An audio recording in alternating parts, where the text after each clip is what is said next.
We remain steadfast in our commitment in delivering local news that matters, stories that inspire, enriching the lives of Filipinos in the Philippines and across the globe. This is your GMA Regional TV. Buong puso para sa Pilipino.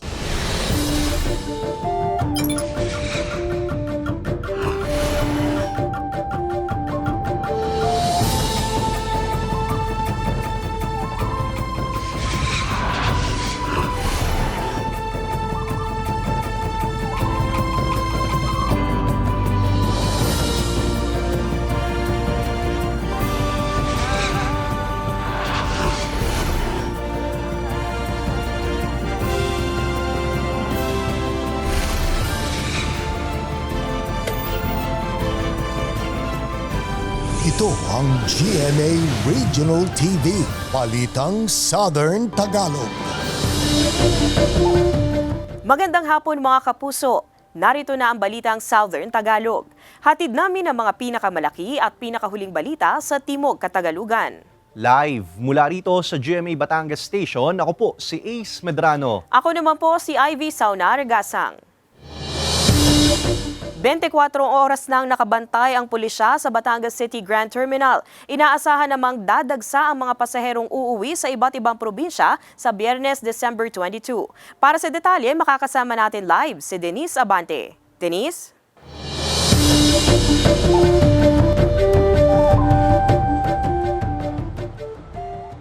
Ivy, sa mga oras na ito, paunti-unti pa lamang ang pagdating at pag-alis ng mga pasahero dito sa Batangas City Grand Terminal. Samantala, nakaantabay na rin ang Batangas City PNP para umalalay sa mga pasahero. Nakatalaga na sa gilid ng passenger departure area ang help desk ng Batangas City Police bilang paghahanda sa pagdagsa ng mga pasahero ngayong Pasko at Bagong Taon. Ayon sa pulisya, 24 oras ang kanilang monitoring at deployment sa lugar. Doon po is dalawa yung organic personnel and apat po doon is yung ating fully armed personnel, yung pong ating SWAT. This is a holiday season, so padagsa ng padagsa yung dami ng tao dito sa terminal at sinisigurado natin yung safety and security ng ating mga taong nandito sa Grand Terminal po. Bukod daw kasi sa mismong terminal, inaasahan din ang pagdagsa ng mga tao sa mga restaurant, bar at grocery store na malapit dito. Una nang sinabi ng pamunuan ng Batangas City Grand Terminal na taon-taon ang isinasagawa nilang koordinasyon sa LGU para sa seguridad at kaligtasan ng mga pasahero at ng publiko. Nandyan yung kapulisan, TDRO, mga EBD monitoring team. Lahat naman sila is supportive sa atin. Expected mo talaga volume yan. Dahil lalo ngayon mahaba, may holiday ng hanggang 26, almost baka yan 1 week. 1 week siya. Sa ngayon, normal pa ang nararanasang pagdating at pag-alis ng mga pasahero sa bus terminal. Ayon sa ilang mga driver at konduktor gaya ni Mang Mario, sa Biyernes pa raw inaasahan ang buhos ng mga pasahero. Kasi may trabaho pa. Marami na din. Nalalaki ang kita. Siyempre, yun ang ating kailangan, yun ang kailangan namin, pasahero. Para nga malaki ang kita. May ilan namang pasahero na mas piniling lumuwas ng maaga sa kani-kanilang mga probinsya. Gaya na lamang ng magkakamag-anak na sina Victor na pauwi sa Mabini, Batangas. Medyo matraffic tapos mahirap mag-commute. Pero susundin naman kami dito. After Christmas naman so maluwag pa naman. Nagsagawa na rin ng kanilang regular inspection ng Land Transportation Franchising and Regulatory Board o LTFRB-4A sa mga pampasaherong bus. Ivy, ayon sa pamunuan ng terminal, inaasahan nilang makapaglalagay na din ng help desks ang iba pang ahensya ng gobyerno sa mga susunod na araw na tutulong sa pag-alalay para sa seguridad at kaligtasan ng mga dadagsang pasahero. Yan muna ang latest mula rito sa Batangas City Grand Terminal. Balik sa iyo, Ivy. Maraming salamat, Denise Abante. Nasa mahigit 400,000 na biyahero ang inaasahan ng pamunuan ng Batangas Port na magtatawid dagat ngayong holiday season. Ayon sa pamunuan, sapat ang bilang ng mga barko para sa inaasahang buhos ng mga pasahero. Tiniyak naman ng Batangas Port ang seguridad ng mga pasahero na uuwi sa iba't ibang probinsya. Bagamat sa unang quarter ng susunod na taon pa bubuksan ang karagdagang boarding gates ng Pantalan, maaari nang okupahin ng mga pasahero ang mga nakalaang karagdagang holding area. Mariing paalala ng pamunuan ng Pantalan, mahigpit na ipinagbabawal ang anumang matutulis na bagay, flammable at anumang meat products. Mainam na raw na sumunod sa mga ipinatutupad na patakaran sa Batangas Port para hindi na maabala pa sa biyahe. Tiniyak ng Batangas Medical Center ang kahandaan habang papalapit ang Pasko at Bagong Taon. Magsisimula na rin ang Code White Alert sa mga pagamutan bukas, December 21, na magtatagal hanggang January 6, 2024. Narito ang report ni Paul Hernandez. Mas ramdam pa ang pagkukumahog ng ilan sa pamimili. Paghahanda yan ilang araw bago ang inaabangang pagdiriwang ng Pasko. Ang Batangas Medical Center o BAT-MC siniguro na rin ang kahandaan. Lalo at ang bilang ng mga pupunta rito ngayon, posible raw dumami sa mga susunod na araw. Alerto na ang mga tauhan. Our emergency room is really full. We're accommodating almost 100 to 120% of our bed capacity. Siguro we're expecting a double, mas dadami pa. Ang obstetrical complex handa na para sa mga manganganak. 100% raw na malinis at kumpleto ang gamit mula labor room hanggang operative at delivery room. Buong puwersa rin ng mga medical professional na aalalay sa mga pasyente sa emergency room. They can be a victim of vehicular accidents, yung mga mauling incidents, dadami yung mga may hypertension, stroke, because of these holidays. Alas 12 ng hating gabi mamaya, December 21, itataas ang Code White Alert sa ospital. Paninigurong on standby na ang mga tauhan sa medical center. May surveillance board para sa mga isusugod na pasyenteng mabibiktima ng paputok. They're being standby to be pulled out anytime. And hindi na kami nag-aalaw mag-leave, especially yung aming mga healthcare workers sa emergency room. Tuloy-tuloy ang Code White Alert status na magtatagal hanggang January 6, 2024. Kasama si Buhay Adante Jr., Paul Hernandez. Balitang Southern Tagalog. Pinalalahanan ng BIR ang mga negosyante at tindahan na dapat mag-issue ng resibo sa kanilang mga customer. Ang mga hindi susunod sa polisiya ng BIR, papatawan ng multa. Alamin yan sa report ni Paul Hernandez. Galing Divisoria ang samot-saring paninda ni Angelica sa Baratillo sa Ibaan, Batangas. Hanap buhay niya ng pumuesto sa mga tiyanggian sa iba't ibang lugar, fiesta man, Pasko at iba pang mga okasyon. Yung pong ibang hindi kakayaning pumunta pa ng Divisoria, dito na po sila sa amin pumupunta. Dahil strike in, strike out ang madalas na sistema, aminadong may mga pagkakataong hindi nakakapag-issue ng resibo sa mga customer. Pero kung nire-request man daw ito, may maibibigay siya. Nagbibigay po talaga kami para po makita nila halimbawa po yung may mga nagpapabili din, para po malaman nila na ganun po yung presyo. Ang Bureau of Internal Revenue o BIR, pinaalalahanan ng lahat ng mga negosyo, maliit man o malaki na ugaliing mag-issue ng resibo sa mga kliyente. Responsibilidad daw ito ng mga nagtitinda.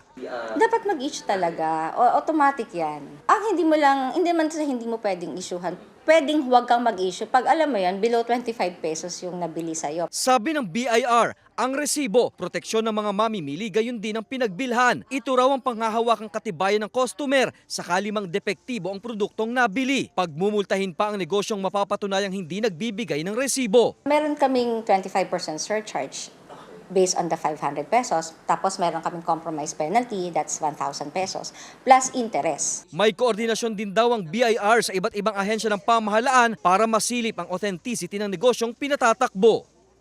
Kasama si Buhay Adante Jr., Paul Hernandez. Balitang Southern Tagalog. Mga kapuso, bukas, araw ng Huwebes, December 21, mawawalan ng supply ng kuryente ang ilang barangay sa bayan ng Agoncillo, Batangas. Magsisimula ito alas 10 ng umaga hanggang alas 5 ng hapon. Bunsod ng paglilipat ng mga poste, linya at koneksyon ng mga kabahayan. Ito ang GMA Regional TV. Balitang Southern Tagalog.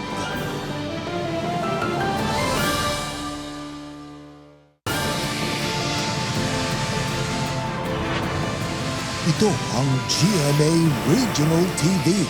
Balitang Southern Tagalog.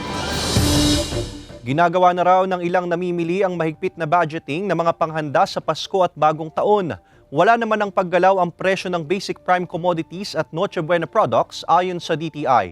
Narito ang report ni Denise Abante. Mahigit 2 taon daw bilang OFW si Julianne sa Bahrain kaya laking gulat niya nang makita ang mga presyo ng bilihin ngayon sa Pilipinas. Pero kahit pa namamahalan sa mga presyo ng bilihin, hindi pa rin daw niya titipirin ang handa sa Pasko at Bagong Taon dahil minsan lang niya makasama ang pamilya. Unti-unti na rin daw silang namimili para hindi na sumabay sa karamihan ng tao sa susunod na mga araw.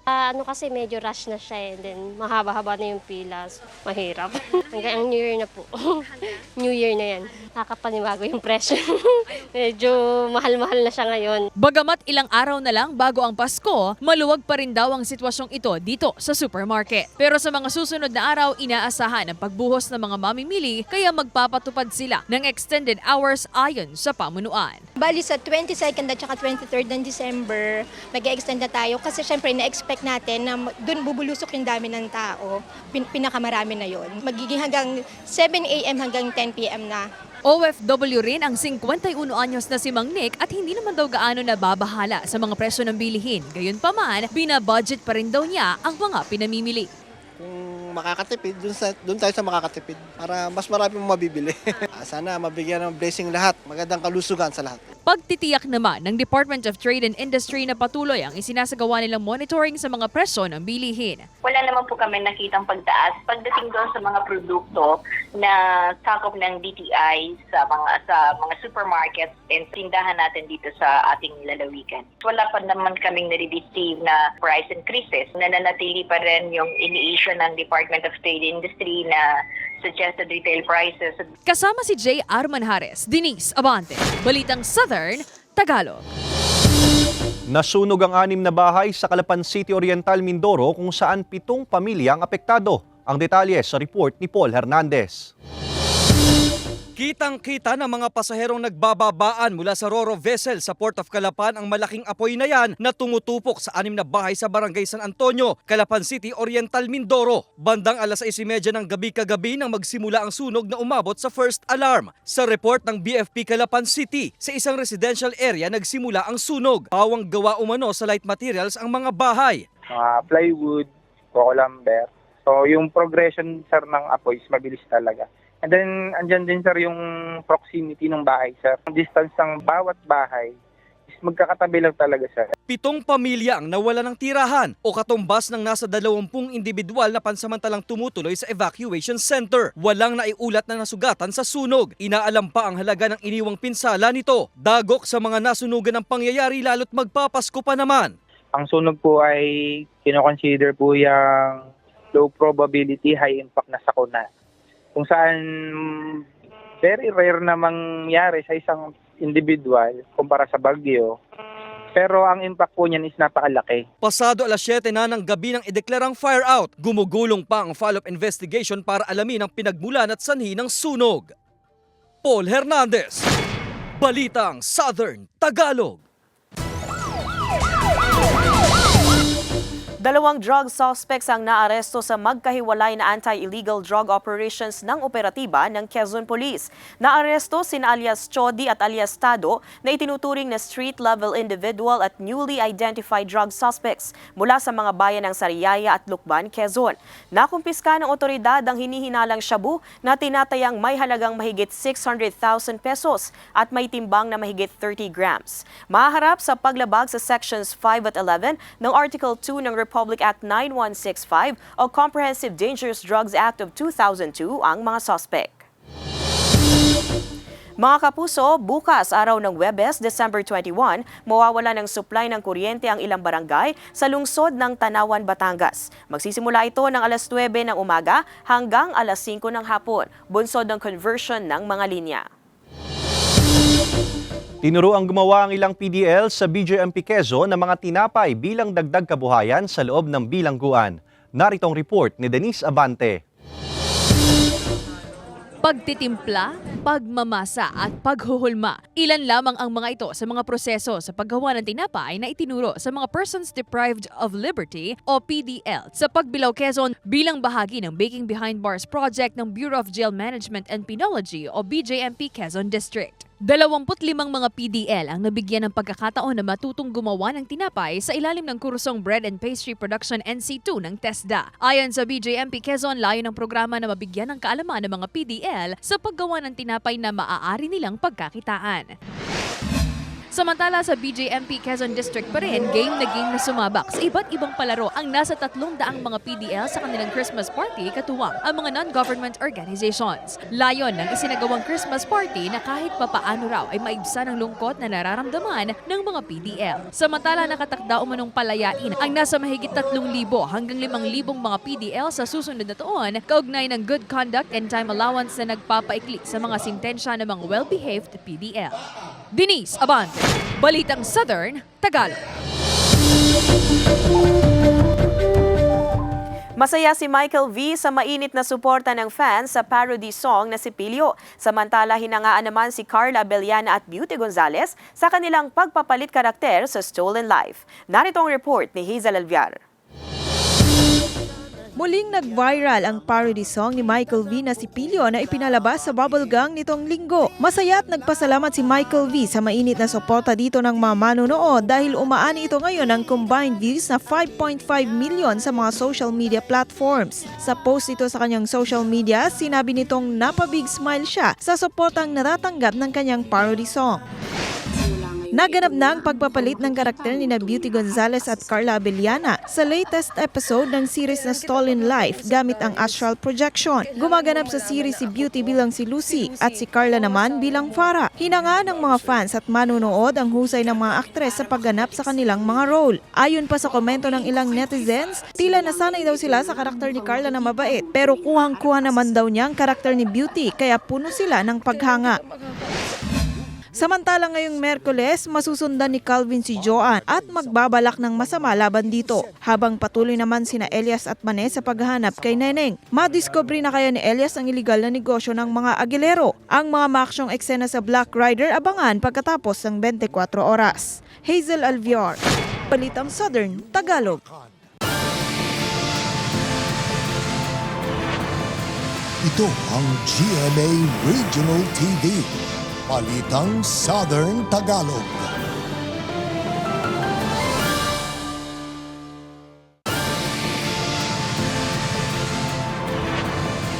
Ito ang GMA Regional TV.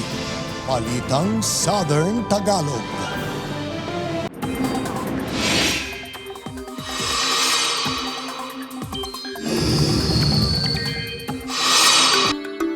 Mga kapuso, nakalabas na sa Philippine Area of Responsibility ang low pressure area na dating bagyong Kabayan. Ayon sa Pag-asa, patuloy na ang paglayo nito sa ating bansa. Pero dahil sa amihan at shear line, patuloy na uulanin ang ilang lugar sa mga susunod na oras.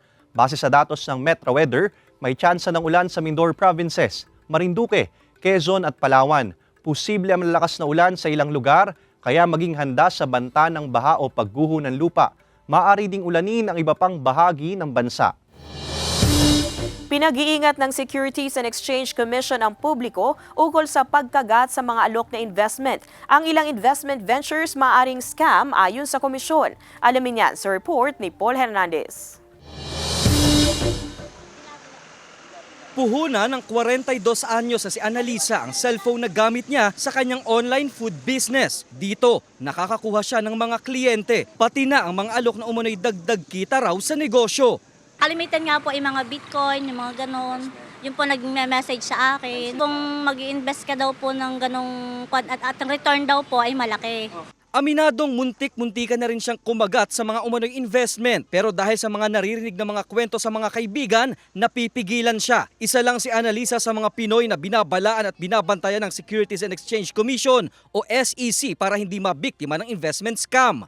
Sa panahon daw kasi ngayon, mas accessible at mabilis nang napupuntirya ng manloloko ang biktima nila sa social media.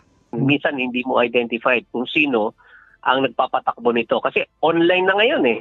Masigasig ang SEC sa paninita at pag-i-issue ng cease and desist order sa mga kumpanya o korporasyong may inaalok na investment kahit pa hindi ito saklaw ng pinangahawakang registration permit at lisensya. Pinakahuling nasampulan nito ang Super Breakthrough Enterprises na nag-aalok umano ng investment sa anyo ng wellness, skincare at personal product packages. Bili ng SEC, Tingnan kung rehistrado sa komisyon ng korporasyon o organisasyong sasalihan na paglalagakan ng inipong pera. May listahan daw sila nito. Magtagawa tayo ng sarili nating pananaliksik o yung tinatawag na due diligence. Kung merong mga authority, lisensya, special permit, ang mga ganitong nag-aalok. Sabi ng SEC, walang pinipili ang mga umano'y scammer pero madalas na nahuhulog sa patibong ay mga OFW. Ayon pa sa komisyon, walang long-term rate of return ang inaalok na pangako ng umano'y investment scam.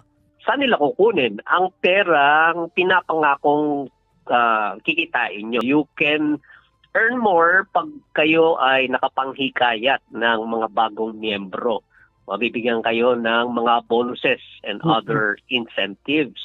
The way it works, magko-collapse later on. Patuloy ang panghihimok ng SEC na makipagtulungan sa kanila ang publiko kung may nalalaman na kaduda-dudang alok na securities at investment.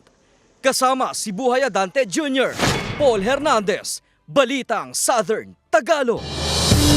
Paalalang muli mga kapuso, bukas araw ng Huwebes, December 21, mawawalan ng supply ng kuryente ang ilang barangay sa bayan ng Agoncillo, Batangas. Magsisimula ito alas 10 ng umaga hanggang alas 5 ng hapon, bunsod ng paglilipat ng mga poste, linya at koneksyon ng mga kabahayan.